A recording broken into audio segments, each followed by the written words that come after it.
और बाकी लोगों का क्या हाल है? बस सब आपको याद करते हैं। सब ठीक ठाक? जी जी ठीक ठाक। अच्छा अच्छा अच्छा। हाँ। ये क्या बकवास है? कौन है ये लोग? अरे आनिया बेटी आओ आओ, ये मेरे पुराने दोस्त हैं और फैसल इन्हीं की गोद में पला है। बहुत चाहता है इन लोगों को। अब तो फैसल बहुत बड़ा आदमी हो गया, मिलने ही नहीं आता हमसे। हमने सोचा हम खुद ही जाके उससे मिल के आ जाते। फैसल के पास अब इतना फजूल टाइम नहीं है कि आप लोगों के साथ बैठकर खुशगप्पियां लड़ाए। बेटा कैसी बातें कर रही हो? बहुत अरसे से मैं गया नहीं था तो ये लोग मुझसे मिलने चले आए हैं। बहुत खूब। फैसल आपको यहाँ ले आया, पीछे अपने दोस्तों को ले आए। कल पूरा मोहल्ला आ जाएगा आपसे मिलने के लिए। ये मेरा घर है, कोई चाय का ढाबा नहीं कि जिसका दिल करे मुंह उठा के चला आए। कैसी बातें कर रही हो? ये मेरे दोस्त हैं। ये दोस्त आपके हैं, मेरा और फैसल का इनसे कोई ताल्लुक नहीं है, तो इसलिए इन्हें यहाँ आइंदा आने की जहमत मत दे। चले चलता करें इन्हें यहाँ से, पूरा घर धुआं कर रखा है। करीम, करीम, इन्हें यहाँ से निकालो और यहाँ की सफाई करो, मेरे कुछ दोस्त आने वाले हैं।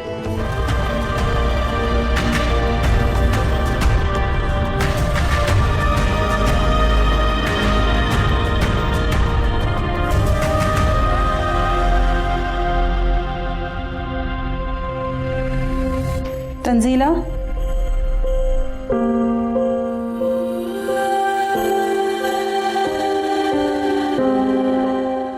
जी मैडम। वो तंजीला, मुझे एक बात पता चली है जो तुम्हें बतानी है। जी मैडम। दरअसल मुझे जिस शख्स ने बताया था, मुझे उस पर यकीन नहीं आया। मैंने अपने तौर से पता कराया तो ये बात सच निकली, लेकिन तुम्हें बताने की हिम्मत नहीं हो रही। क्या मतलब? मैं समझी नहीं। ऐसी कौन सी बात है जिसके लिए आपको हिम्मत की ज़रूरत है? बात ही कुछ ऐसी है तंजीला, मुझे लगता है कि तुम बर्दाश्त नहीं कर पाओगी, लेकिन तुम्हें पता होना बहुत ज़रूरी है।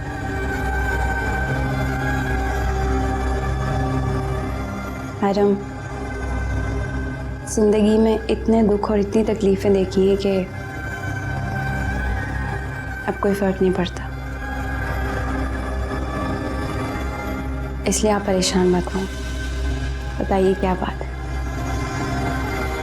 वो तंजीला, तुम्हारे मामू की डेथ हो चुकी है।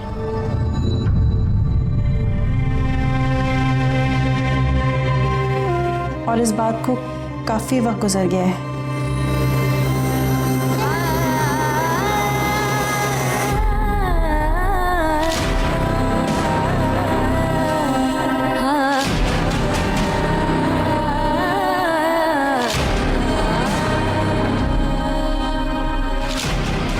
जब सारे फैसले अकेले कर लिए, मुझसे पूछा तक नहीं, तो अब मेरे होने ना होने से क्या फर्क पड़ता है? सारी जिंदगी तुम्हें कोई दुख कोई गम ना मिले। खुदा तुम्हें हर परेशानी हर बला से दूर रखे।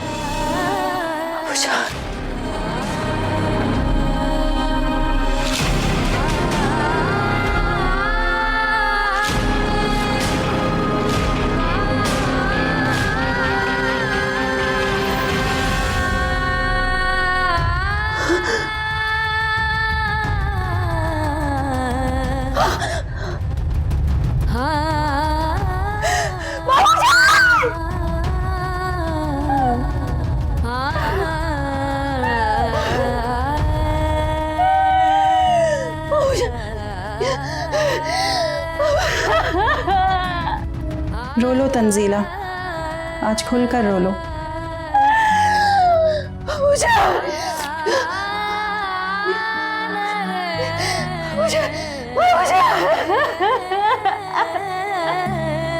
जब अपने बिछड़ते हैं तो दर्द बर्दाश्त नहीं होता।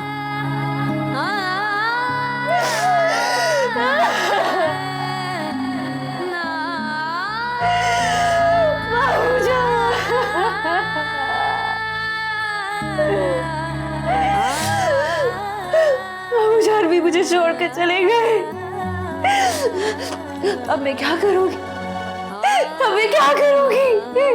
होने को कौन टाल सकता है? ये तो कुदरत का दस्तूर है। हम सबको एक ना एक दिन जाना है।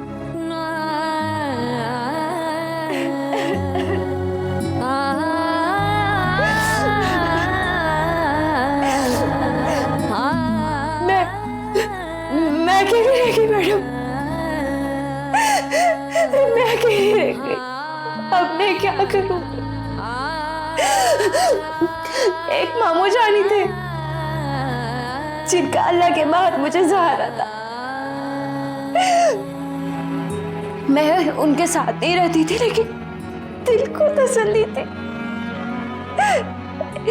एक इत्मीनान था, सुकून था कि कोई मेरा अपना है, कोई है जो मेरे लिए रातों को रोता होगा, मेरे लिए जागता होगा, दुआ करता होगा।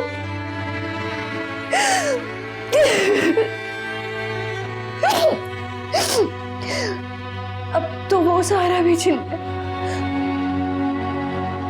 मैं अकेली रह गई मैडम,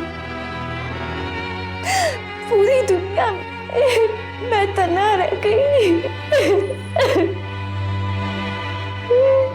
तंजीला, मैं हूं ना तुम्हारे साथ, तुम्हें सहारा देने के लिए, तुम्हारी फिक्र करने के लिए।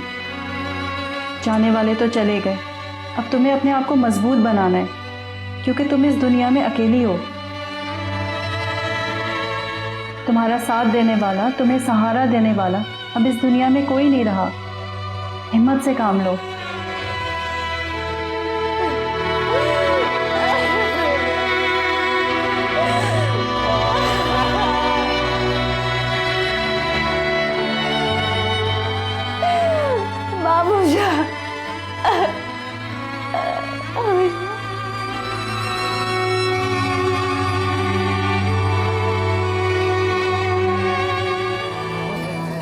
तो तुम्हारे अब्बा ने तुम्हें सब कुछ बता दिया, जरा सा भी इंतजार नहीं हो उनसे?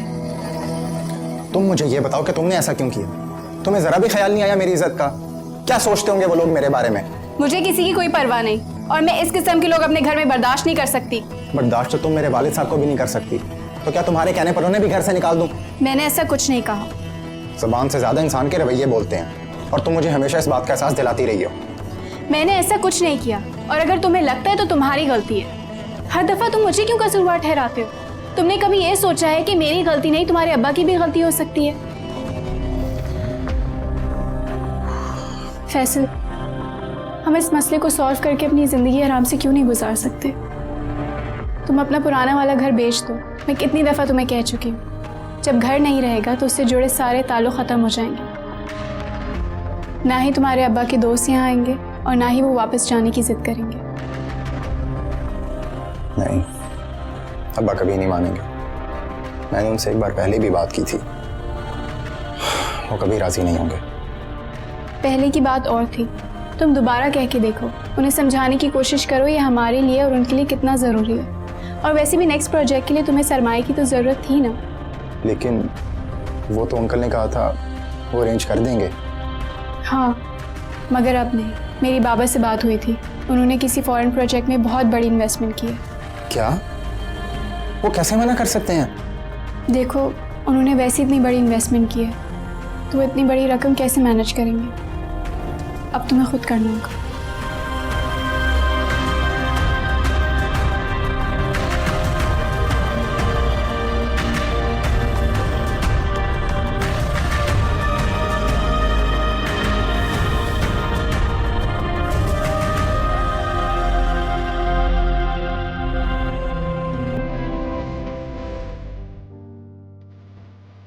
आओ, अब तुम ही इसे चुप कराओ।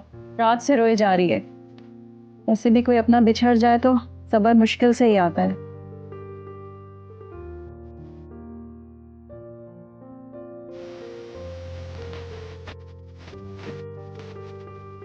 मंजिला, संभालो अपने आप को। मरने वालों के साथ मरा तो नहीं जा सकता ना। जिंदगी तो बहरहाल गुजारनी ही पड़ती है। मैं भले उनसे दूर थी, लेकिन दिल को तसल्ली थी। एक तहफ़्फ़ुज़ का एहसास था कि कोई अपना है।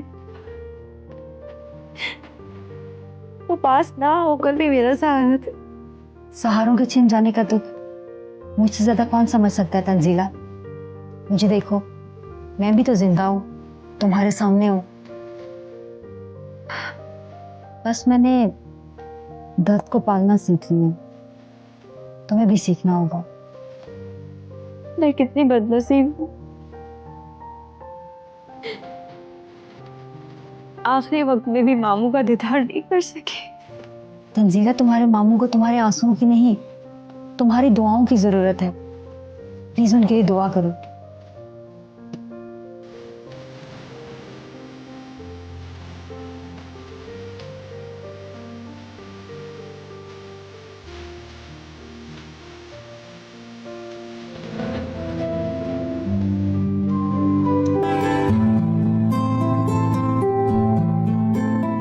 अब्बा, मुझे आपसे कुछ जरूरी बात करनी थी।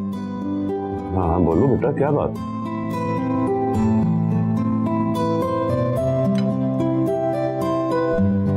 अब्बा, मुझे पैसों की जरूरत है। पैसों की तुम्हें जरूरत? तुम तो खुद मुझे मेरे खर्चे के लिए पैसे देते हो और जरूरत से कहीं ज्यादा ही दे देते हो। तुम्हें क्या जरूरत पड़ गई? अब्बा, आप समझ नहीं रहे हैं। मुझे बहुत ज्यादा पैसों की जरूरत है, बहुत ज्यादा। कितने पैसों के? बहुत ज्यादा। भाई, जो तुम मुझे देते हो पैसे, उसमें से बचे हुए और मेरी पेंशन मिला के कोई 4-5 लाख तो हो ही जाएंगे। 5 लाख नहीं अब्बा, 80 लाख। 80 लाख?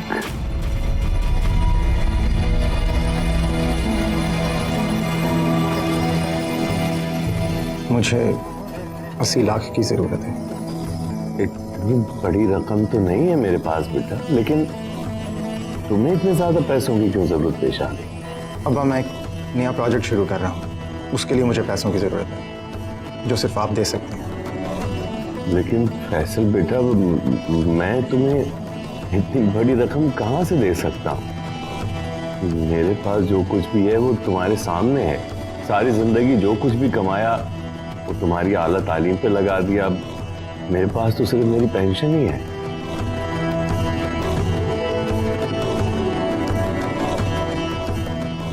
अब्बा, हम वो घर भी तो बेच सकते हैं अपना।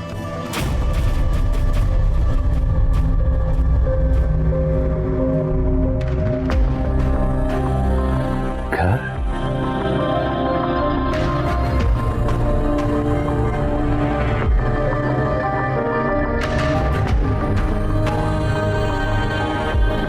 अब्बा, मैं आपसे कभी बात ना करता अगर मुझे पैसों की जरूरत ना होती।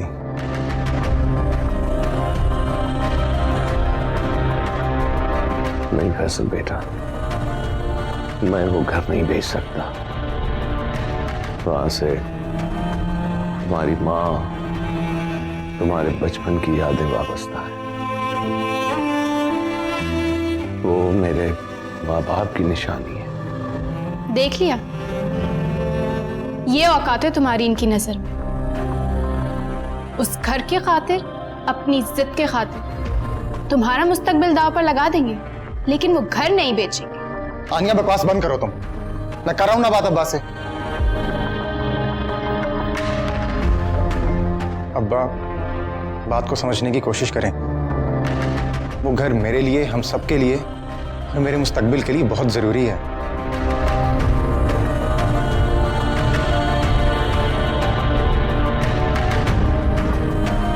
समझने की कोशिश तुम करो बेटा।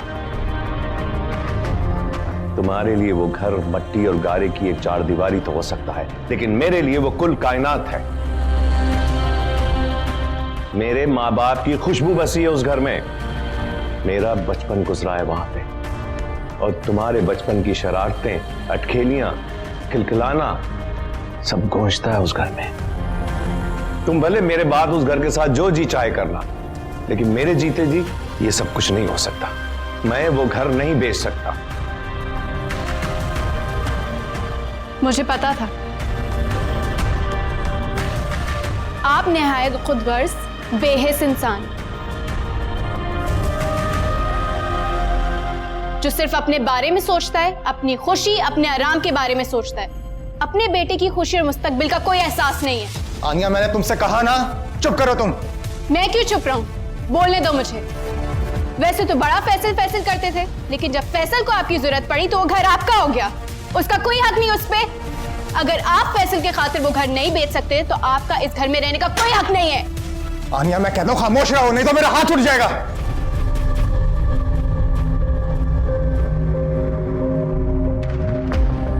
मुझे कुछ नहीं चाहिए, ना तुमसे ना इनसे। मैं खुद इंतजाम कर लूंगा।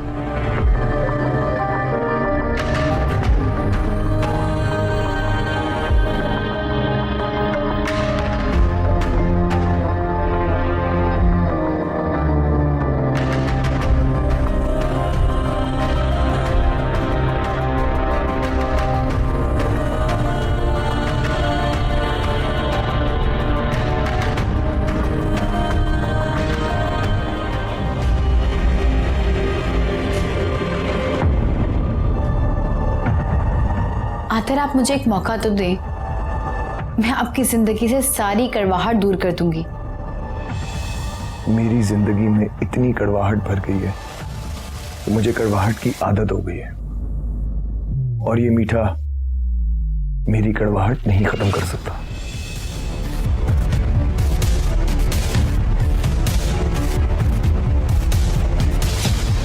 नौरीन,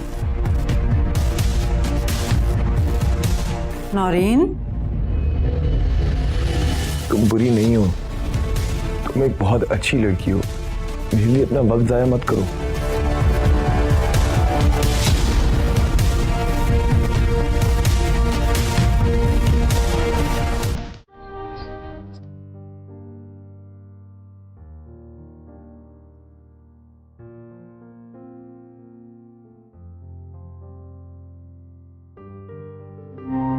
आतिर नौरीन से शादी के लिए मान गया। क्या क्या उसने खुद कहा है कि उससे शादी के लिए तैयार है? ये कैसे हो सकता है? उसने खुद नहीं कहा, लेकिन उसने मना भी नहीं किया। और मैंने उसे साफ साफ ये बात बता दी है कि इस दफा मैं जो कहूंगी वो उसे करना ही होगा। और मैं आपसे भी कह रही हूँ कि आप बिल्कुल इस मामले में बीच में मत बोलिएगा। मैंने जो डिसाइड किया है इस दफा मैं वही करूंगी, बस। शगुफ्ता, तुम उसके साथ जबरदस्ती कर रही हो। प्लीज, वो पहले ही बहुत अजियत में है, उसे और दर्द मत दो, उसे बहुत तकलीफ होगी। तुम उसकी माँ हो तो उसके साथ इस तरह से जबरदस्ती कैसे कर सकती हो?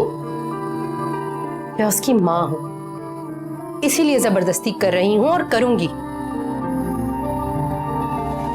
मैं उसे ऐसे ही अकेले से सकता हुआ घुटता हुआ नहीं देख सकती। मैंने फैसला कर लिया और इनकी शादी आतिर से होगी, और मैं ये करवा के ही दम लूंगी। That's it.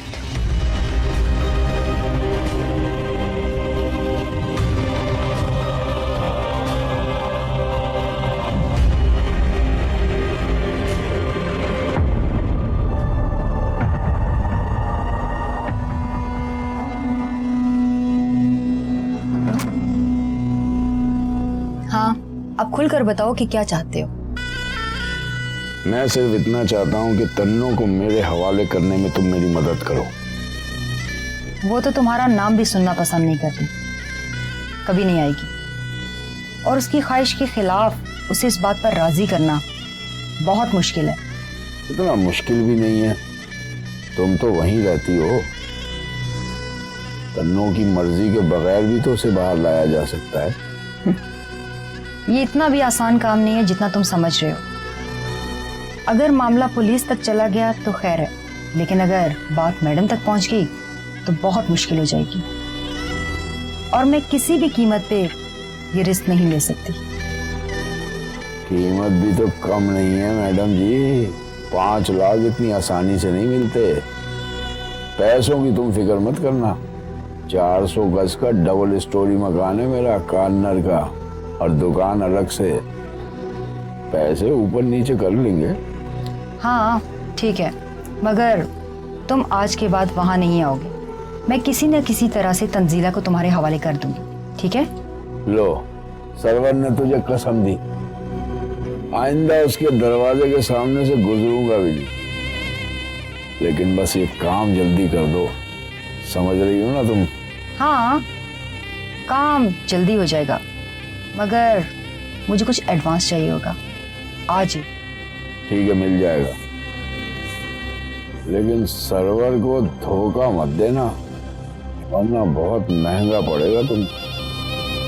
मैं अकाउंट नंबर तुम्हें मैसेज कर दूंगी। ठीक है।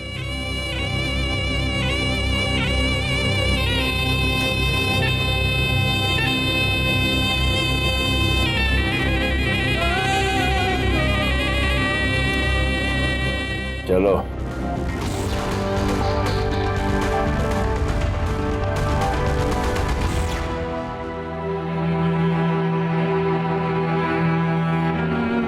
आतिर, जी बेटा, मुझे कुछ बात करनी है तुमसे। जी सुन रहा हूँ।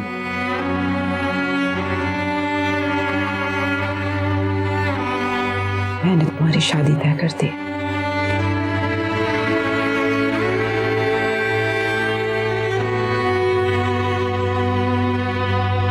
नौरीन से।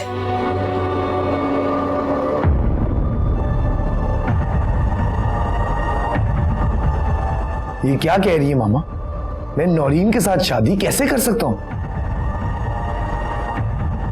इनफैक्ट मुझे शादी ही नहीं करनी, और ये बात मैं आपको पहले भी बता चुका हूं। बस आतिर, बस बहुत हो गया। अब तुम्हारी एक नहीं चलेगी। हर दफा मैं तुम्हारी जिद के आगे घुटने नहीं टेकूंगी, समझे? मैंने फैसला कर लिया है, तुम्हारी शादी नौरीन से होकर रहेगी, चाहे कुछ हो जाए। और एक बात और सुन लो मिस्टर, अब मैं तुम्हारी किसी इमोशनल ब्लैकमेलिंग में नहीं आऊंगी। मामा, मैं कोई इमोशनल ब्लैकमेलिंग नहीं कर रहा। मैं आपको सिर्फ ये समझाना चाहता हूं कि मैं शादी नहीं करना चाहता। आप क्यों ये बात समझ नहीं पा रही? क्यों समझूं मैं तुम्हारी बात आतिर?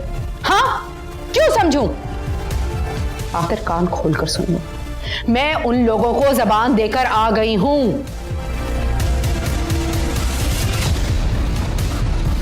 और इस बार मैं अपनी जबान से नहीं हटूंगी, चाहे उसके लिए मुझे अपनी जान देनी पड़े। ये क्या कह रही हैं आप मामा? मतलब याद है, अगर तुमने इस शादी के लिए हाँ नहीं किया तो मैं अपनी जान दे दूं, वो भी तुम्हारे सामने।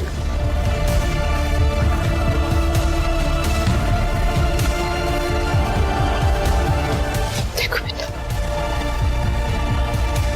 मैंने जिंदगी भर तुम्हारी हर ख्वाहिश पूरी की, तुम्हें कभी किसी चीज की कमी नहीं होने दी। याद है कि तुम्हारी तंजीला से शादी की जिद के आगे भी मैंने घुटने टेक दी। बहुत किस्से सुने मैंने उसकी मनहूसियत के सबसे, लेकिन तुम्हारे और तुम्हारे बाप की जिद के आगे मैं चुप हो गई। आदि, अब तुमसे जिंदगी में पहली और आखिरी दफा मैं कुछ मांग रही। आदिर, एक दफा मेरी खुशी के लिए हाँ कह दो, पांचों इस शादी के लिए। तुम प्लीज बेटा, मेरी कसम हाँ कर दो, वरना तुम अपनी माँ का मरा मुंह देखोगे। प्लीज बेटा, हाँ कर दो।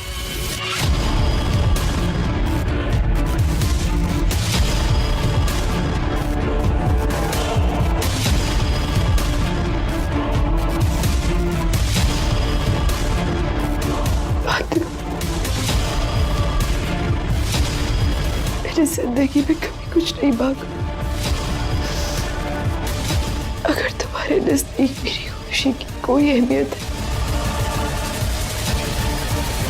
तो इसे मेरी खुशी समझ के हाँ कर दो प्लीज। मामा इतनी बड़ी कसम दे दी, मैं ना कैसे कह सकता?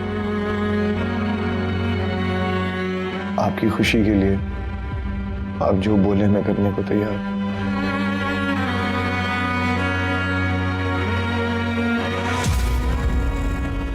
सच कह रहे हो? सच कह रहे हो ना तुम? वहां से झूठ कैसे बोल सकता हूं? थैंक यू बेटा, तुम सोच भी नहीं सकते तुमने मुझे कितनी खुशी दी। I am glad.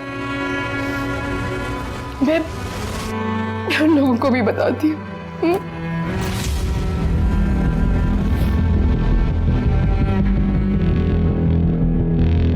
और मैं ये नहीं मानता तंजीला कि तुम मुझसे मोहब्बत नहीं करती। मैं आपसे बहुत मोहब्बत करती हूँ। आखिर मोहब्बत पा लेने का नहीं, कुर्बानी देने का नाम है। मैं बहुत कदर करती हूँ आपकी मोहब्बत की।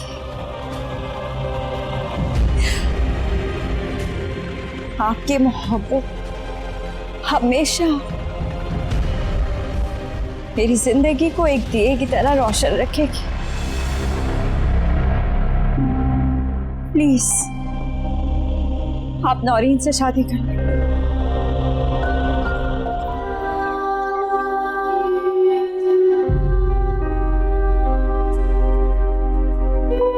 आप कल परसों में फ्री हैं? क्यों, क्या बात? वो नौरीन और आतिर की बात तय करने के लिए जाना था। जब आपने सारी बातें खुद ही तय कर ली हैं तो शादी का ये मामला भी तय कर लीजिए। मुझे ऑफिस में काम है। देखिए, अब तो आतिर भी इस शादी के लिए तैयार है। आप खुदा के वास्ते कोई एतराज ना उठाएं। तंजीला के बारे में सब कुछ जानते बूझते मैं चुप रही, कोई एतराज नहीं किया। शायद अगर एतराज किया होता तो मेरा बच्चा इस हालत में ना होता। खुदा के लिए शुक्र, 1000 मर्तबा कहा है कि इस तरह की जाहिलाना सोच छोड़ दो। मैं तो हैरान हूं कि इतने पढ़े लिखे होने के बावजूद तुम ऐसी बातें कैसे सोच सकती हो। और ये तुम तंजीला को आतिर के हादसे का जिम्मेदार करार देती हो, कभी ये सोचा है कि तंजीला के जाने के बाद आतिर की जो हालत है उसका जिम्मेदार कौन है? उसकी जिम्मेदारी सरासर तुम्हारे सर पे।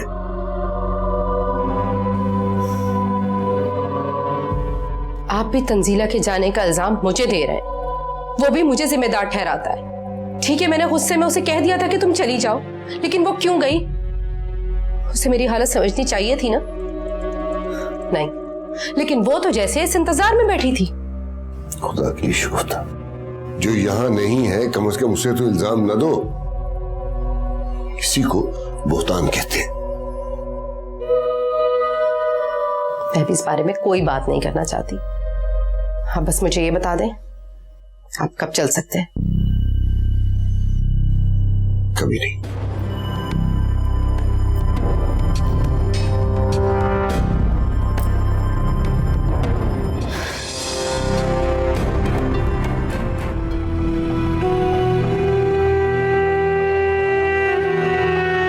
नौरीन, बेटा परेशान होना छोड़ दो। वो वक्त आ गया जिसका तुम्हें इंतजार था। क्या मतलब, क्या कहना चाहती हैं आप? अरे पगली, शगुफ्ता आतिर का तुम्हारे लिए रिश्ता लेकर आई हैं। रिश्ता लेकर तो उन्हें आना ही था। आप जाके उनके पास बैठे, मैं जरा तैयार होकर आती हूँ। जल्दी से आ जाओ, शाबाश। अरे यार रुखसाना, मेरी तो कुछ समझ नहीं आ रहा। मैं थोड़े दिन रह गए और सारी शादी की तैयारी करनी है, सब कुछ ऐसे ही पड़ा हुआ है। शादी की तैयारी वो तो पहले ही हो चुकी थी ना, अब कौन सी तैयारी करना बाकी है? यू मीन तंजीला वाली तैयारी? नो वे। मैंने जितनी भी वो तैयारी की थी मैंने सब चैरिटी में दे दी। उस लड़की के नाम की कोई भी चीज अपने घर में नहीं रखना चाहती रुखसाना। मैं तो उसकी यादों की परछाई भी अपने घर पर नहीं पड़ने देना चाहती। बहुत मुश्किल से तो आतिरमान है, एंड यू नो बहुत जिद्दी है वो। मजीद कोई गड़बड़ नहीं चाहती मैं। ओके, बाद में बात करते हैं। Take care. मैंने तुमसे कहा था ना, मेरे साथ धोखा बहुत महंगा पड़ेगा। पैसे तुम्हारे अकाउंट में आए काफी दिन हो गए, लेकिन मेरा काम अभी तक नहीं हुआ। आज हो जाएगा। मैं मैसेज कर दूंगी कि कहाँ आना है।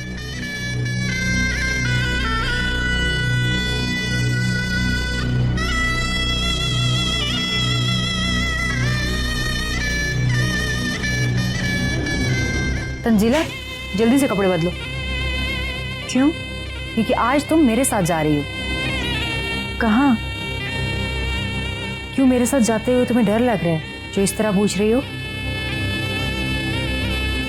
नहीं नहीं, ऐसी कोई बात नहीं है। तुम जानती तो हो मैं बाहर नहीं जाती। इसीलिए तो तुमने अपनी ये हालत बना रखी है।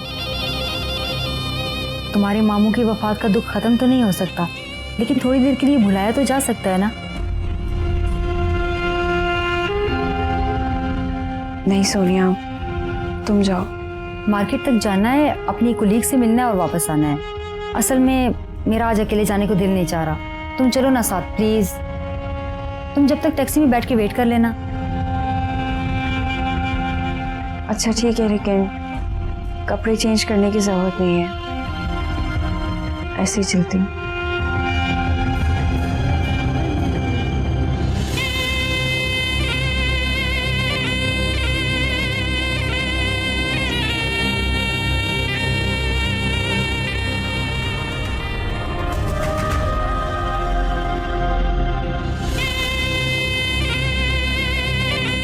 तंजीला, तुम यहाँ बैठो, मैं उससे मिलकर आई। लेकिन सोनिया, इस जगह पर? अरे तुम घबराओ नहीं, मैं बस अभी गई अभी आई।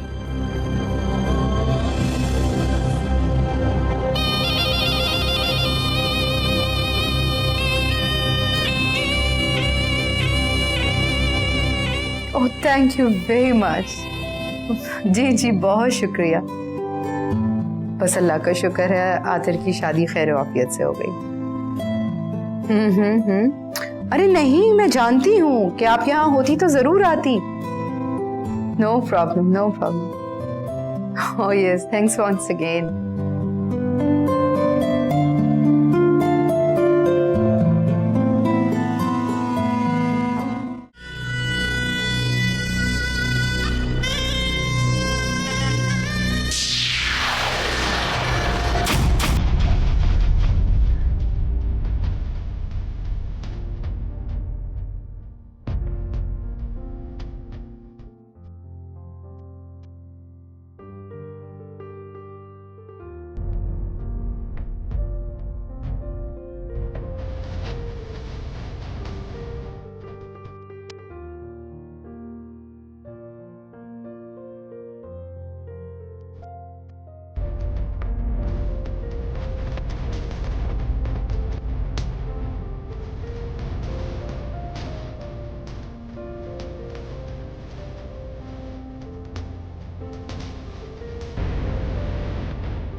अरे हानिया बेटा, वो फैसल बहुत दिनों से नजर नहीं आ रहा, बहुत दिनों से देखा नहीं, मेरा दिल बड़ा परेशान हो रहा है। अब बड़ी फिक्र हो रही है आपको फैसल की, उसकी छोटी जरूरत तो पूरी ना कर सके, अब बहुत परेशान हो रहे हैं आप।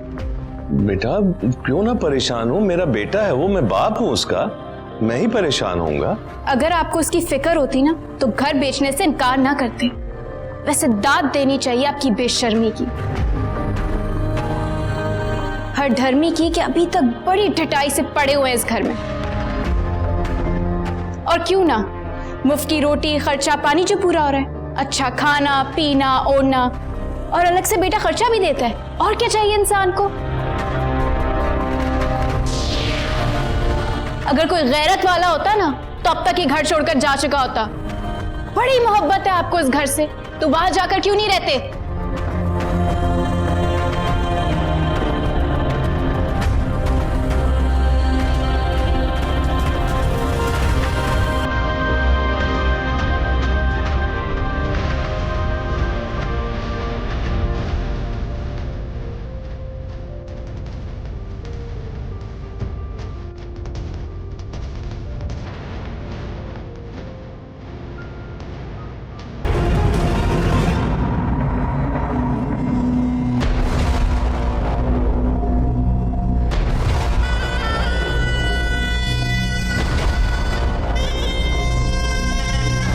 कहाँ चली गई?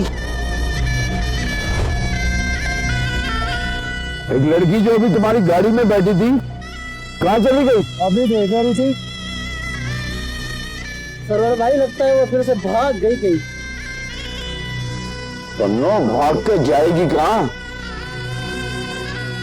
कहीं सोनिया ने तो डबल क्रॉस नहीं किया मुझे? अगर ऐसा हुआ तो सोनिया को तो मैं नहीं छोड़ूंगा।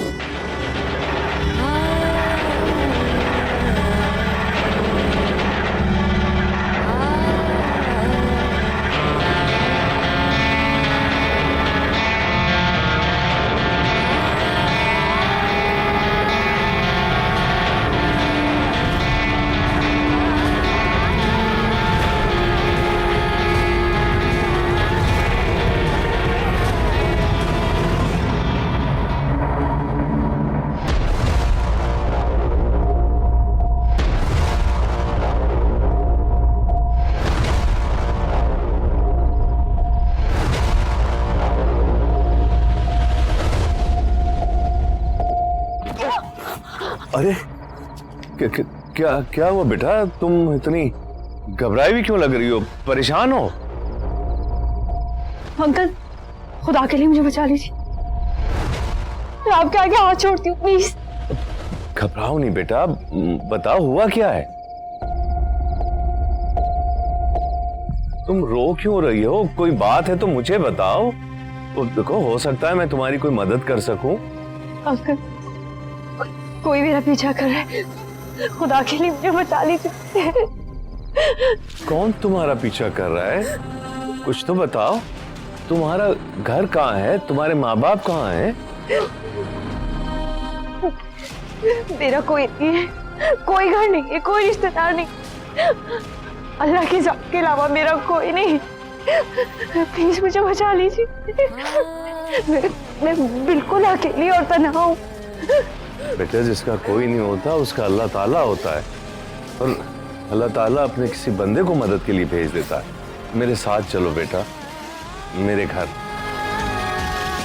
हाँ आ।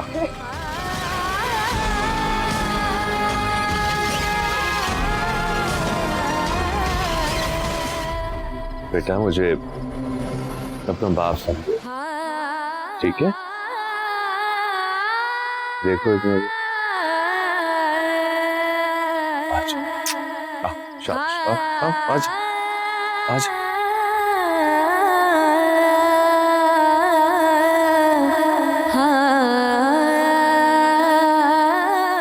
आजा आजा बेटा, आजा, अपना ही घर समझो, आ जाओ, घबराओ नहीं।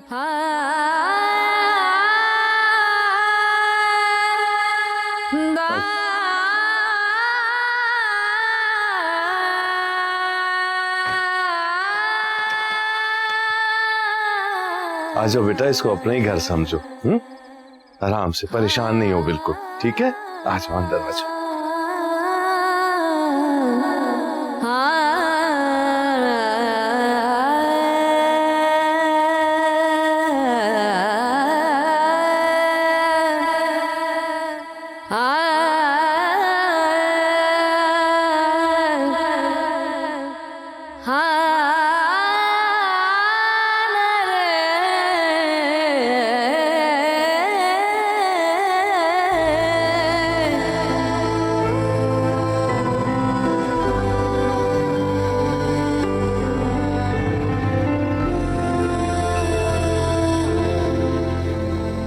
जब से यहां से गया था, आज पहली बार इस दरवाजे को खोला है मैंने।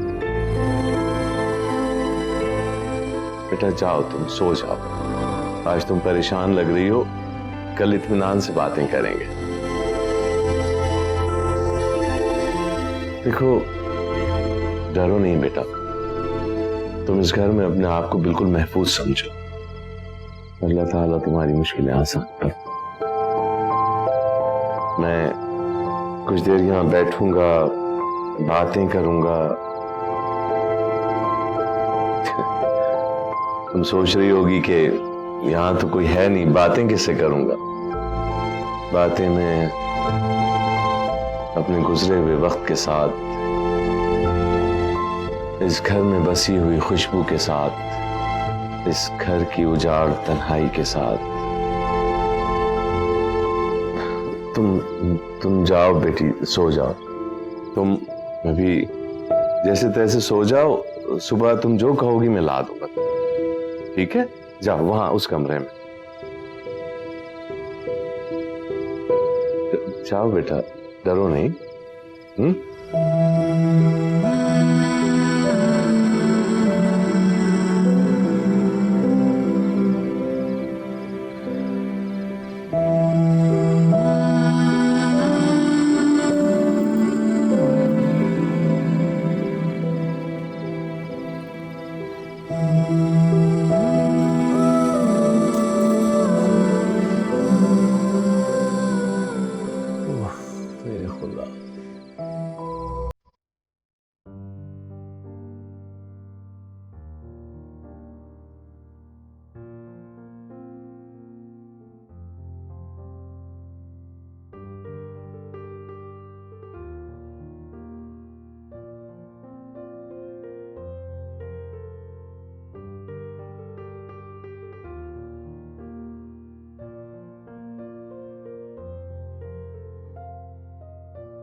नौरीन, मैं तुमसे कुछ कहना चाहता हूँ। जी। ये शादी महज एक कागजी रिश्ता है जो मेरी माँ ने जबरदस्ती तुम्हारे साथ जोड़ा है। मेरा दिल, मेरी रूह सिर्फ तंजीला से जुड़ी है, और उसके अलावा मैं किसी और को दिल से कभी नहीं अपना सकता। मैं पूरी कोशिश करूंगा कि तुम्हें किसी किस्म की तकलीफ ना हो, क्योंकि मैं तुम्हें वो प्यार नहीं दे पाऊंगा जिसकी शायद तुम्हें मुझसे उम्मीद है। इसीलिए बेहतर होगा मुझसे किसी किस्म की कोई तवक्को ना रखना।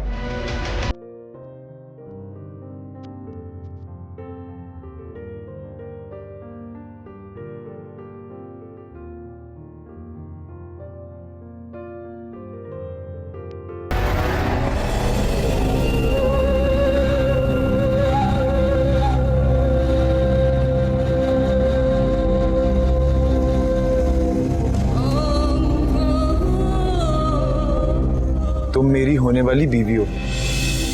इस रिश्ते से मेरा इतना हक तो बनता है कि मैं तुम्हारा ख्याल रखूं। बस थोड़ा और इंतजार तंजीला, फिर तुम देखना तुम्हारी जिंदगी में खुशियां ही खुशियां होंगी। मैंने तुमसे कहा आई लव यू, तुम्हें क्या बोलना चाहिए? क्या लगता है? कुछ तो बोलो। ये आज मुझे क्या हो रहा है? मुझे आदिर की इतनी याद क्यों आ रही है?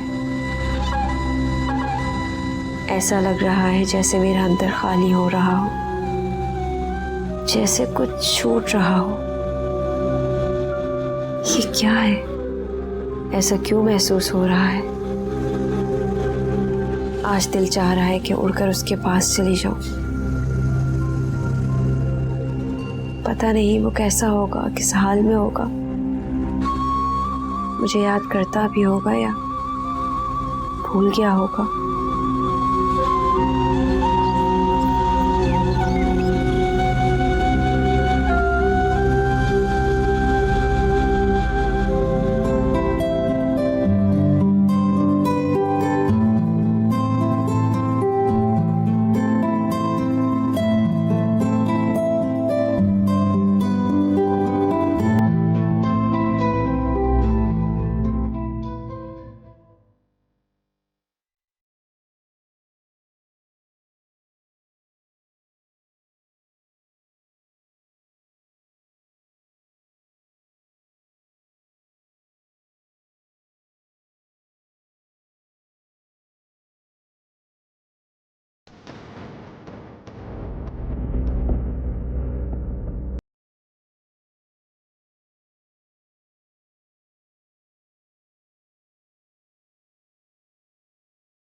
अरे उठ गई बेटा तुम? जी। मैं तुम्हारे लिए नाश्ता बना रहा हूँ। रहने दीजिए अंकल, नाश्ता मैं बना देती हूँ। अरे नहीं नहीं, मुझे तो अब आदत सी हो गई है। मैं तो फैसल के लिए भी नाश्ता क्या, बल्कि मैं तो उसके लिए खाना भी बनाता हूँ। फैसल? हाँ, मेरा बेटा। बचपन में ही उसकी माँ इस दुनिया से गुजर गई थी, तो मैंने उसे बाप ही नहीं माँ बनकर भी पाला। तो वो आपके साथ नहीं रहते? उसके साथ ही रहता हूँ मैं, बस वो कुछ दिनों के लिए मुल्क से बाहर गया हुआ है, तो मैंने सोचा यहाँ आके घर की देखभाल भी कर लूं। उसे असल में मेरा यहाँ आना पसंद नहीं है, बहुत बड़ा आदमी बन गया है ना वो। खैर तुम ये सब छोड़ो, सारे सवाल के अभी पूछ लोगी? पहले नाश्ता करते हैं, फिर आराम से बैठकर बाप बेटी ढेर सारी बातें करेंगे। जी। तुम्हारा नाम क्या है बेटा? कल रात से मैं तुम्हारा नाम तक नहीं पूछ सका। तंजीला। तंजीला, बहुत प्यारा नाम। खुश रहो। लाइए नाश्ता मैं बना देती हूँ।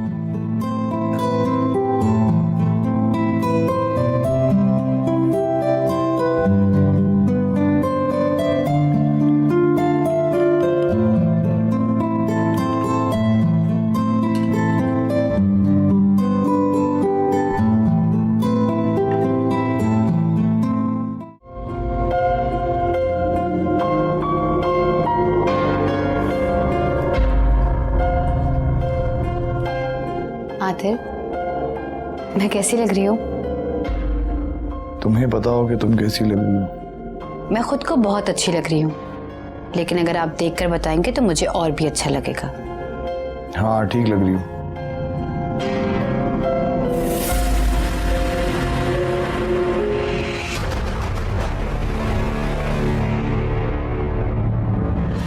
ये क्या बदतमीजी है नौरीन, किताब क्यों फेंक दी? ये बदतमीजी नहीं है आतिर साहब, ये एक बीवी का हक है जो मैं इस्तेमाल कर रही हूँ। ये किस किस्म का बेहुदा हक है? जब शौहर बीवी को नजर भरकर ना देखे, उसकी 1000 कोशिशों के बाद भी उस पर ध्यान ना दे, उसे नजरअंदाज करे, तो बीवी को यह हक इस्तेमाल करना पड़ता है। आतिर, इतने दिन हो गए हमारी शादी को, लेकिन आपने एक बार भी मुझे नजर भरकर नहीं देखा। देखो नौरीन, ये मैंने तुमसे पहले ही कहा था, मेरी जिंदगी में और मेरे दिल में तंजीला की जगह कोई नहीं ले सकता, कोई नहीं। अब जाओ यहां से, मुझे अकेला छोड़। क्यों चली जाऊं मैं? मैंने कहा दफा हो जाओ यहां से।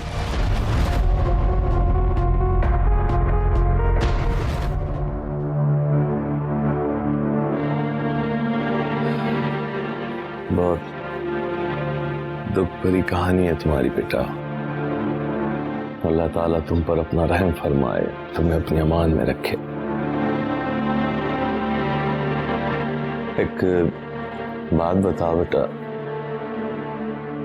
तुम वापस अपने मामू के यहाँ क्यों नहीं चली जाती?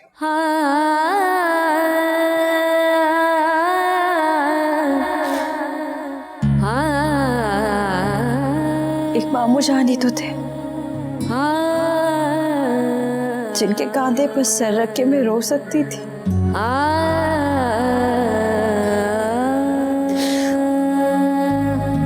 तो रोने के लिए वो कांधा भी नहीं रहा।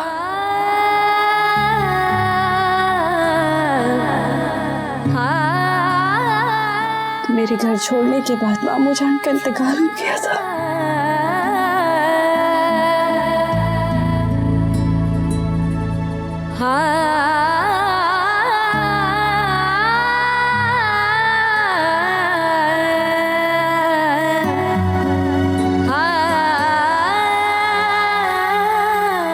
अब तुम्हें कहीं जाने की जरूरत नहीं है। अल्लाह ने सर रखने के लिए तुम्हें अब एक बाप का कांधा दे दिया है। जो अपनी जान से बढ़कर तुम्हारी हिफाजत करेगा, तुम्हारा ख्याल रखेगा।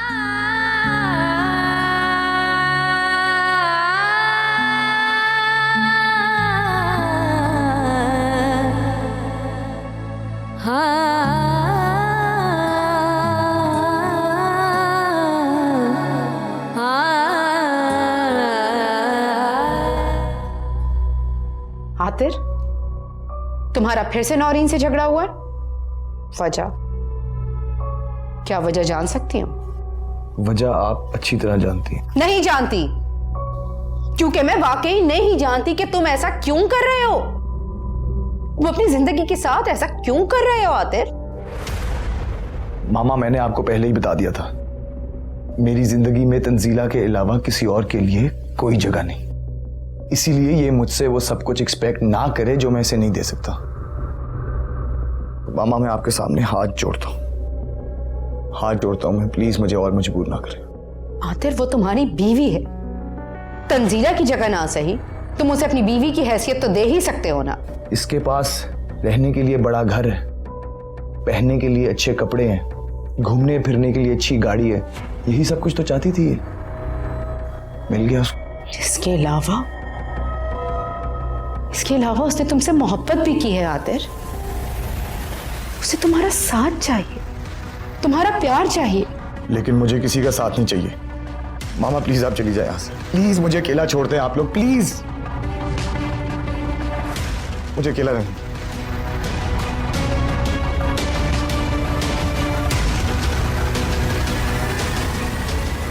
अम्मी शादी को इतने दिन हो गए, लेकिन आतिर ने मुझे एक दिन भी नजर भर कर नहीं देखा। तो इसमें परेशानी वाली कौन सी बात है? अगर वो तुझे नहीं देखता तो ना देखे, तू भी ना देख। अगर वो तुझ पर ध्यान नहीं देता तो तू भी ध्यान देना छोड़ दे, उसको उसके हाल पे छोड़ दे।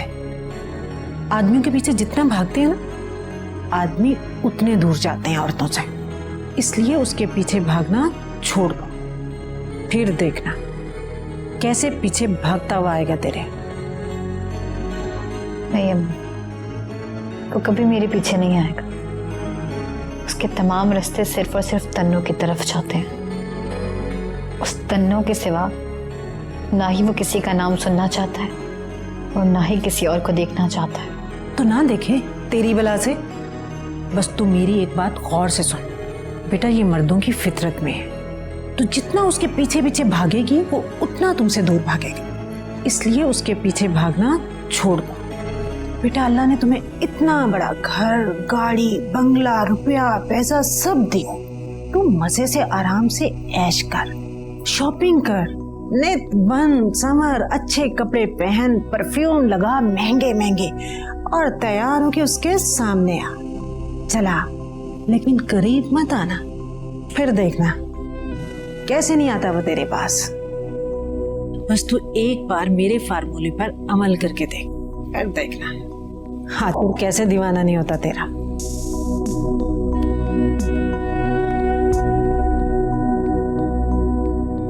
शकूर भाई, बहुत अच्छा हुआ जो तुम चले आए हो। बस अब आराम और सुकून से अपने घर में रहो, और किसी भी चीज की जरूरत हो आप मुझे बताएं। अब हमसाये के काम नहीं आएगा तो और कौन आएगा?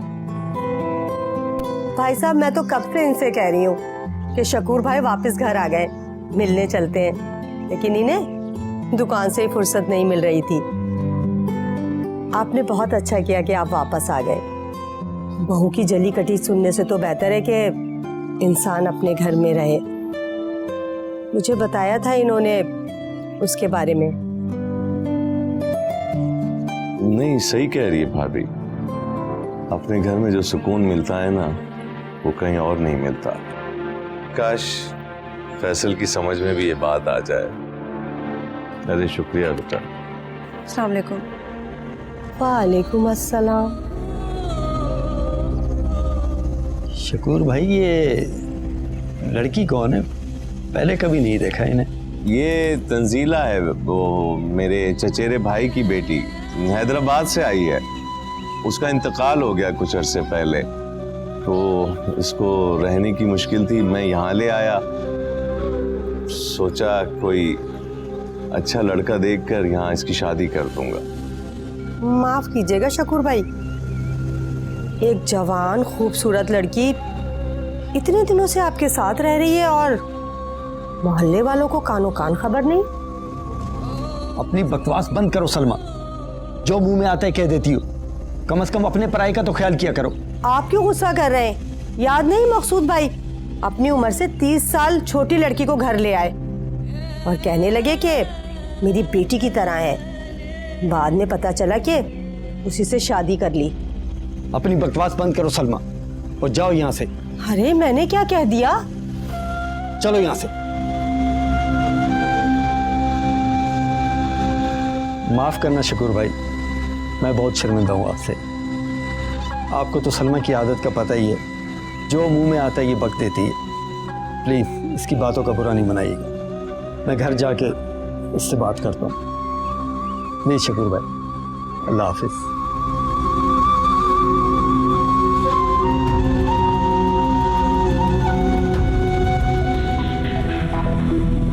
बीबी जी अब कहाँ चलें?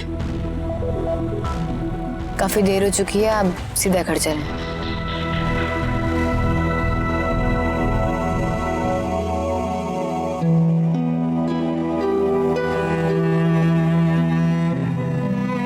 तातिर, जी।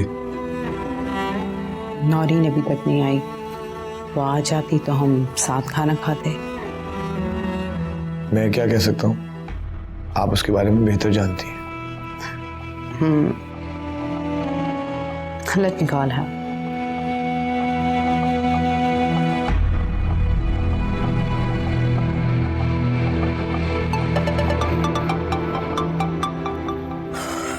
इनका भी फोन आना था।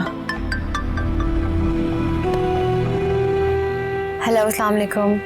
नौरीन, कहाँ हो तुम? अगर तुम आ जाओ तो फिर साथ खाना खाते हैं। We waiting for you. Sorry aunty, मैं अपनी अम्मी के साथ खाना खा चुकी हूँ, सो प्लीज आप लोग खाना खा लें। इट्स ओके, कोई बात नहीं, तुम आ जाओ तो फिर हम साथ में खाना खा लेंगे दोबारा। तुम ज्वाइन कर लेना हमें। एक्चुअली आंटी मेरे सर में बहुत दर्द है, मैं बहुत थकी हुई हूँ, तो मैं आकर आराम करूँगी। सो प्लीज आप लोग खाना खा लें। Okay, no problem. क्या हुआ? नथिंग। वो कह रही है कि वो तो खाना खा चुकी है और उसके सर में भी कुछ दर्द है, तो आकर आराम करेगी। कोई बात नहीं मामा, ये तो होना था। आप खाना लगवाएं, हम लोग साथ खाना खाते हैं।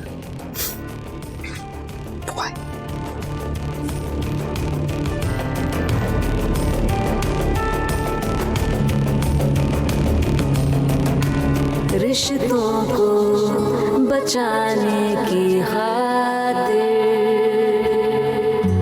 हमने तो निभाई सब रस्में, एक वादा किया था ऐ जाना, फिर भूल गए हम सब वो कसमें।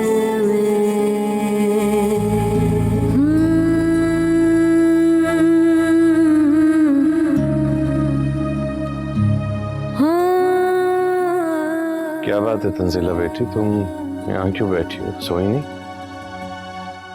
नहीं, बस यूं ही। आपको कुछ चाहिए था? अब नहीं नहीं, मुझे कुछ नहीं चाहिए। मैं तुमसे कुछ बात करना चाह रहा था। जी कहिए। मैंने बहुत सोचा, मैं समझ में नहीं आ रहा कैसे बात करूं। जो कुछ सलमा ने कहा उसे नहीं कहना चाहिए था। औरत ही औरत का मजाक क्यों बनाती है? तुम मेरी बेटी हो, जब से तुमसे मिला हूं ऐसा लगता है मेरी अपनी बेटी मेरे घर आ गई।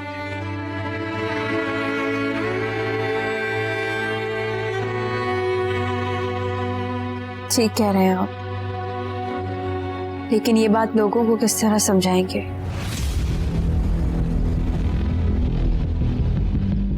मेरी वजह से लोग आप पर उंगलियां उठाएंगे। लोगों का डर नहीं है मुझे, बस तुम सलमा की बातों को दिल पर ना लेना,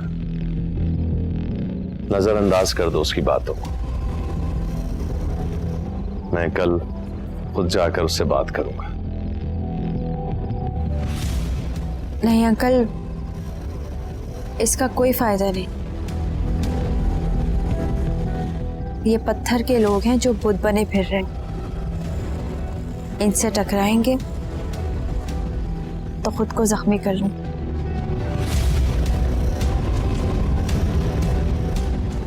मैं ही यहां से कहीं चली जाऊंगी। क्या कह रही हो तुम? कहां चली जाओगी? कहीं भी, लेकिन यहां रहकर अपना और आपका मजाक नहीं बनने दूंगी। नहीं बेटा, मैं किसी को इजाजत नहीं दूंगा कि वो तुम्हारा मजाक उड़ाए। मैं सबसे निमट लूंगा। तुम अभी आराम करो, और हाँ, इतनी जल्दी हार नहीं मानते, लोगों से लड़ना सीखो, समझी? चल शाबाश, आराम करो।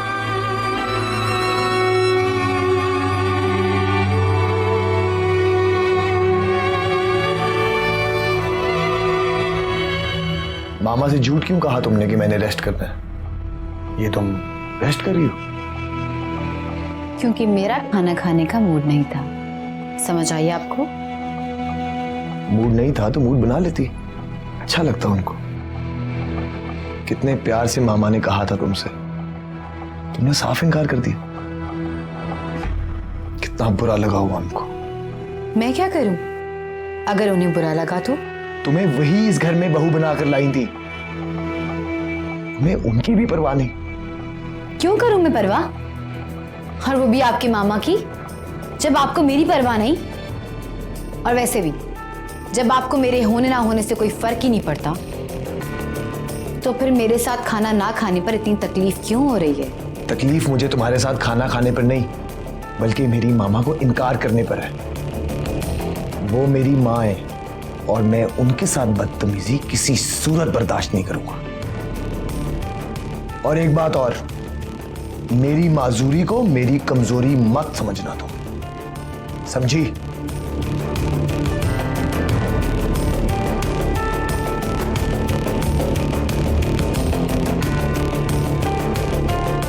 क्या अब्बा घर छोड़कर चले गए?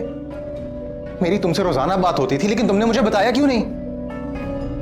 मैं तुम्हें परेशान नहीं करना चाहती थी। वैसे भी मम्मी पापा अमेरिका से वापस आ गए थे तो मुझे ध्यान नहीं रहा। तुम्हारे पेरेंट्स की इंपॉर्टेंस है, लेकिन मेरे अब्बा की कोई अहमियत नहीं तुम्हारी नजर में। तुम अच्छी तरह जानती हो कि उनकी तबीयत कैसी है, वो अकेले नहीं रह सकते, और तुमने उन्हें जाने दिया। तो मैं क्या करूं? तुम्हें पता है वो कितने जिद्दी हैं। जब एक बात पे अड़ जाए तो पूरा करके ही छोड़ते। आनिया, मुझे साफ साफ बताओ कि बात क्या है। तुमने कोई झगड़ा या बदतमीजी तो नहीं की? क्या मतलब तुम्हारा? तुम मुझ पर इल्जाम लगा रहे हो कि मैंने तुम्हारे बाप को इस घर से निकाला? तुम ये कैसे कह सकते हो? तुम जैसे छोटी सोच के लोग ऐसा घटिया सोच सकते हैं? आनिया, बकवास बंद करो। तुम पूरी जिंदगी कुएं की मेंढक की तरह जिंदगी गुजारोगे, जैसे तुम्हारे बाप ने गुजारी है।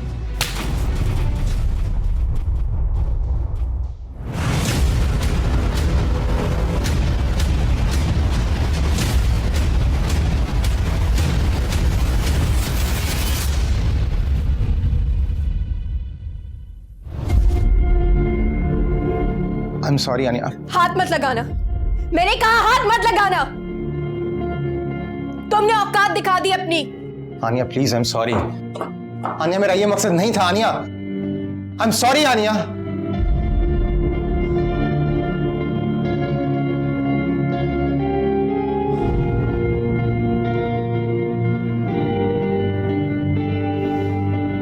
उसकी जुर्रत कैसे हुई तुम पे हाथ उठाने की?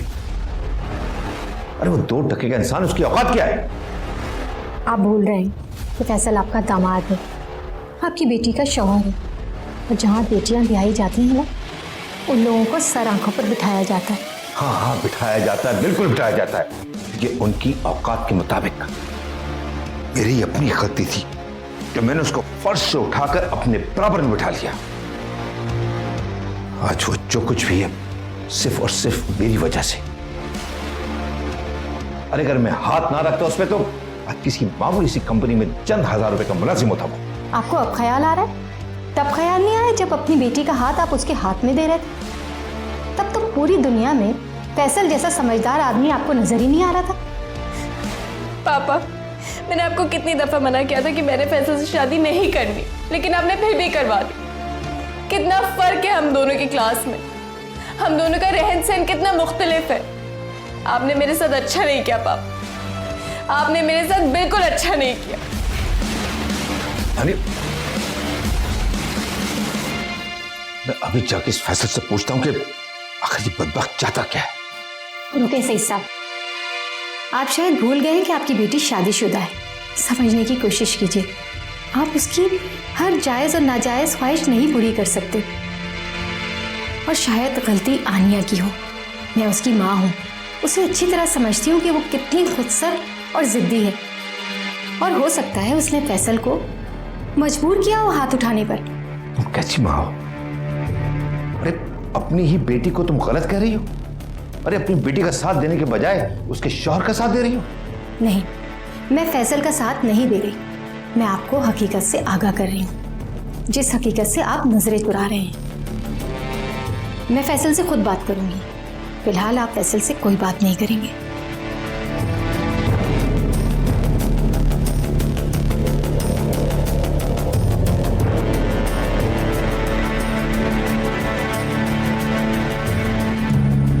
देखूं मैं तुम्हें संग ही अपने, तुम साथ मेरे लम्हा लम्हा। देखूं मैं तुम्हें संग ही अपने, तुम साथ मेरे लम्हा लम्हा। बस दे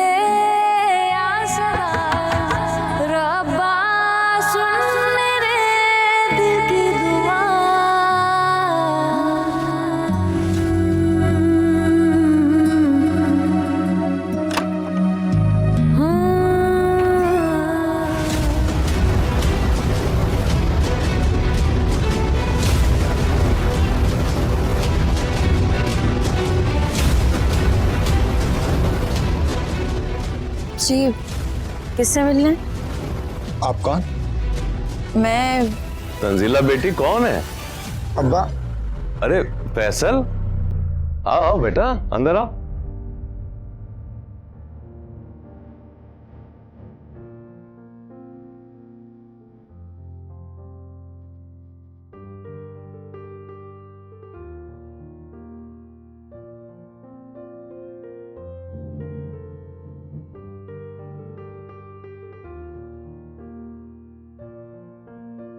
अब्बा आपको वो घर ऐसे नहीं छोड़कर आना चाहिए था।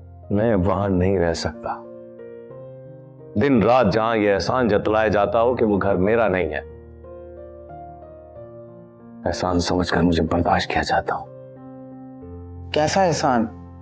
आप आनिया की बातों का बुरा ना माने। वो बेवकूफ है लेकिन दिल की बुरी नहीं है। और वो घर मेरा भी है अब्बा। मैंने उनकी कंपनी को अपनी मेहनत से कहां ला खड़ा किया है। और अंकल और आंटी तो होते ही ज्यादातर अमेरिका में हैं, कभी कभी आते हैं। उस घर पर सबसे ज्यादा हक आपका है। भीख में मिली हुई किसी चीज को मैं अपना हक नहीं मान सकता, अपना घर नहीं मान सकता। मैं तो तुम्हारे भी उस घर में रहने के खिलाफ था। अपनी मेहनत और ईमानदारी के बदले में मुझे वो घर मिला है अब्बा, भीख में नहीं। दिन रात मेहनत की है मैंने। ऐसा तुम सोचते हो फैसल?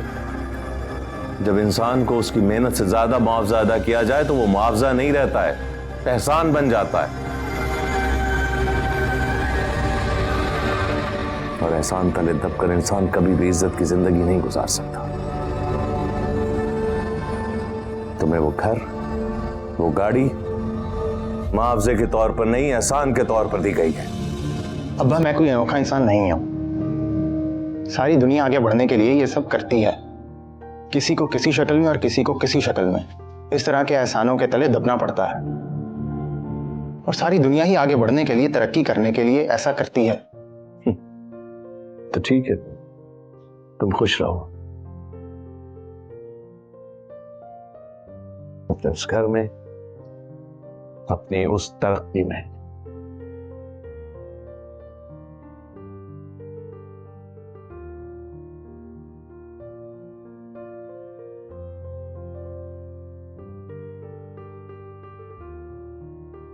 ये तंजीला है। बैठो बेटा, मेरे चचाजाद भाई की बेटी, हैदराबाद से आई है।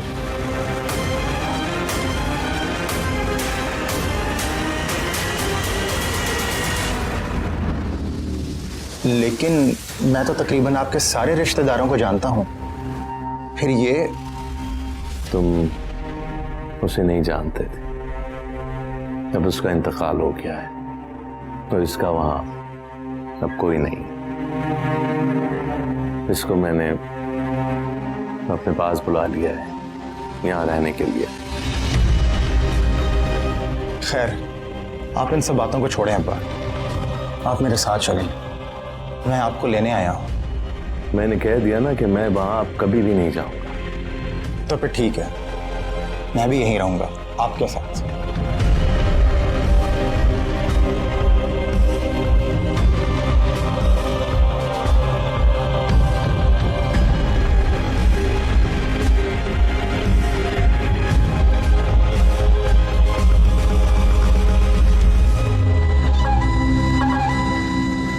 अस्सलाम वालेकुम खाला। वालेकुम सलाम। अब्बा से मिलने आए हो? जी हाँ भाई, तुम तो अमीरों में शादी करके घर जमाई बन गए और बाप को छोड़ दिया है, जो दिल चाहे करे। क्या मतलब खाला? अब्बा से मिले हो तो उस हसीन जमाल लड़की से भी मिले होगे ना? अचानक से रिश्तेदार आई और तुम्हारे अब्बा के साथ रहने लगी और पूछ मुझसे रहे हो कि क्या हुआ? सी बातें करियो खाला, क्या लोगों के रिश्तेदार नहीं एक दूसरे के घरों में आते जाते? रिश्तेदार जाते हैं, जवान लड़कियां गैर महरम के साथ यूं अकेले रहने नहीं आ जाती। इतने साल तो हमें भी हो गए इस मोहल्ले में, हमने तो नहीं देखे तुम्हारे कोई रिश्तेदार आते जाते। अचानक से ये लड़की, दाल में तो कुछ काला है। खाला, यूं दूसरों पर तोहमत लगाना अच्छी बात नहीं है। अरे सलमा क्यों लगाएगी किसी पे इल्जाम? जवान लड़कियां घर में रखो तुम और हम बोले तो तोहमत। वाह बेटा वाह, मोहल्लेदारी का भी कुछ लिहाज रखना पड़ता है। पर तुम क्या जानो इन बातों को, तुम तो खुद किसी के घर में रहते हो। पर मुझे क्या, आज मैं बोल रही हूँ, कल सारा मोहल्ला बोलेगा। किस किस का मुंह बंद करोगे?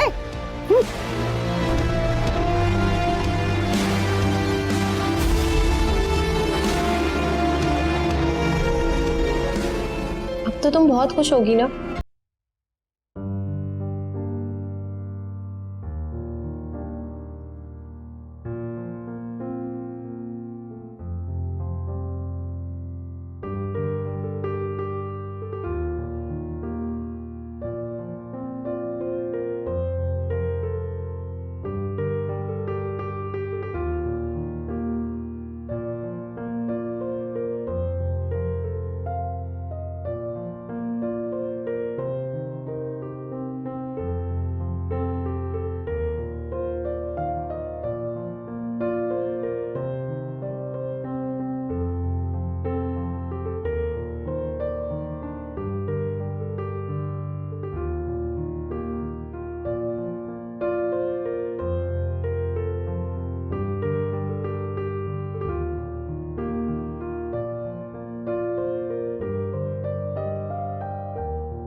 एक सवाल के पीछे कई सवाल आ चुके थे।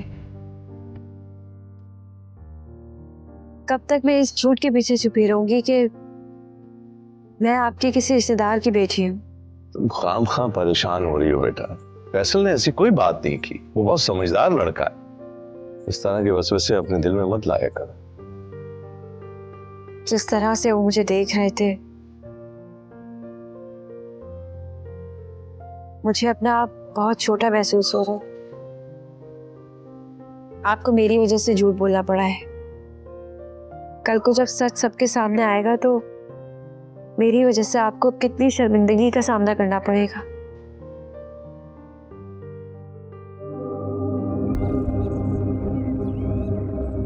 आप मुझे किसी दारुल अमान भेज दीजिए। क्यों भेज दूं दारुल अमान? तुम्हें मैंने अपनी बेटी माना है और कोई भी बाप अपनी बेटी को दारुल अमान कैसे भेज सकता है?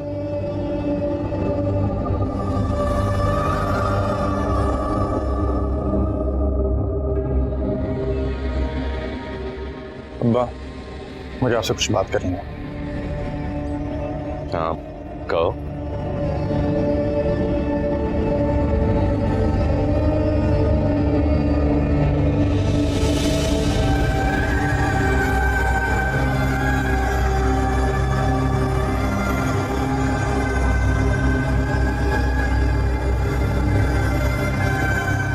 अब्बा कौन है ये लड़की? मोहल्ले में तरह तरह की बातें क्यों हो रही हैं? बताया तो था मेरी बेटी है। अब्बा ये कौन सी बेटी है जिसे बचपन से लेकर आज तक मैं नहीं जान पाया और अब अचानक यहाँ आकर रहना शुरू हो गई है? तुम्हारे सवाल से मुझे शक की बू आ रही है फैसल। क्या अब तुम्हारे बाप को भी सफाई देनी पड़ेगी?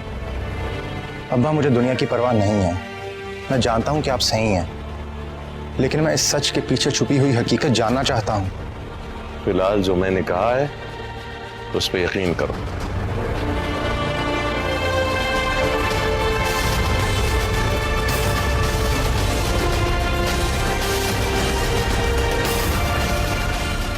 युफ्ता, मेरा एक दोस्त है अमेरिका में, ऑर्थोपेडिक सर्जन है।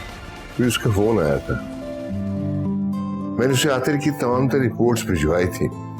उसने उन्हें बगौर देखा है और इज वेरी होपफुल। उसका ख्याल है कि आतिर ठीक हो सकता है, दोबारा चलने फिरने के काबिल हो सकता है। क्या वाकई मेरा बेटा चल पाएगा दोबारा? अल्लाह करे ऐसे ही हो। उसने उम्मीद तो बहुत दिलाई है और वो है भी बहुत लायक। लेकिन प्लीज अभी आतिर को कुछ ना बताना।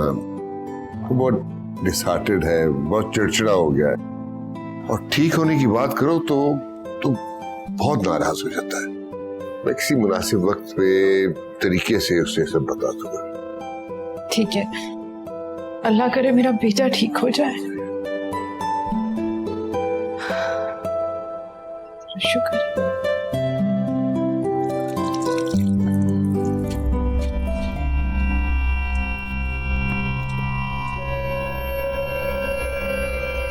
अब्बा कहाँ हैं?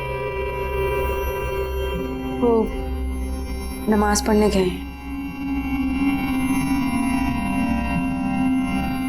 कौन हो तुम? इस तरह मेरी शक्ल मत देखो। यह बताओ कौन हो तुम? वो अंकल ने अब्बा ने मुझे जितना बताना था बता दिया। वो बहुत सादा आदमी है, तुम जैसी लड़कियों की हकीकत को नहीं जानते। सीधी सीधी तरह बताओ, क्या हकीकत है तुम्हारी? कहां से आई हो तुम?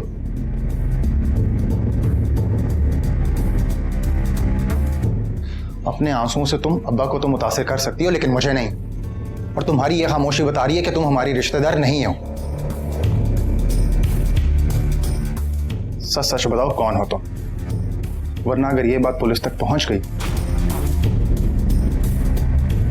तो तुम्हारे इस मासूम चेहरे के पीछे छुपी हुई हकीकत सबके सामने आ जाएगी। इसकी नौबत नहीं आएगी फैसल साहब, मैं खुद ही यहां से चली जाऊंगी।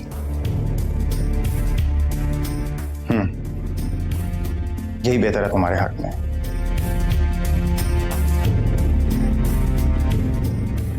और हाँ, अब्बा को इस बात का पता ना चले, याद रखना।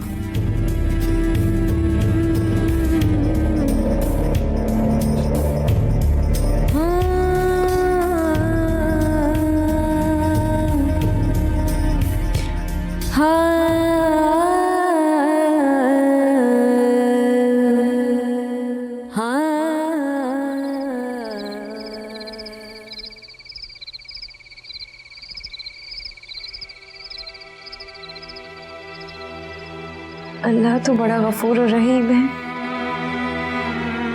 सबकी तकलीफें आसान करता है। या अल्लाह मेरी मुश्किलें भी आसान कर दी। मैं थक गई हूँ मेरे रब, अपने आप से लड़ते लड़ते, अपने नसीब से लड़ते लड़ते।